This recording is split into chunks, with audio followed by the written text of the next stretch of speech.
егер бір шаруа істейтін болсаң, бизнес мысалға, онда досыңды, жақын досыңды әсіресе, немесе туысыңды қоспаған жақсы. Одан да бөтен адамдармен жұмыс істеген жақсы. Себебі досың, немесе туысың, олар оны міндет көреді көп жағдайда. Сен оларға шын ашық ойыңды айта алмайсың, кейде ренжітіп ала ма деп қорқып. Олар өзімсінеді көп жағдайда, еркелейді деп айтады мысалға. Бірақ шындығында ол еркелік емес, ол өзімсінулігі. Адамның өзімсініп, ой, неғылар дейсің деп, соны көп нәрседе сол досың немесе туысың көп өзіне жеңілдік жасайды, сенен сұрамай, сенің ойыңды білмей, және керек қылмайды көп жағдайда.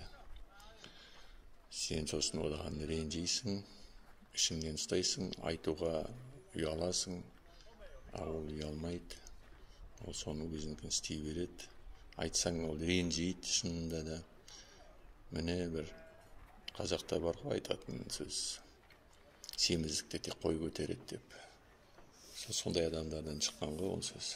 Сондай оған отырып алып, өзі де түк бітірмейді. Сондай бір шынашағымен бір нәрсе істесе, соны әлдағандай қылады.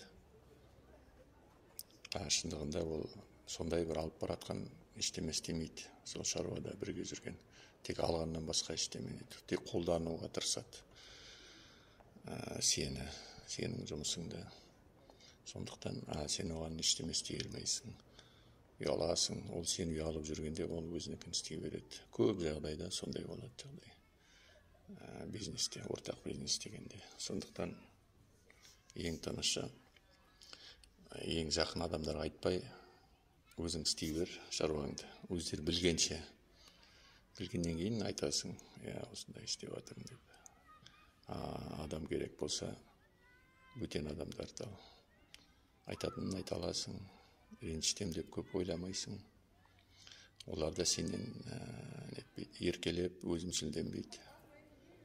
Жұмысын істейді, ақшасын алады. Солай бизнесті сақтап қалуға бас кезінде.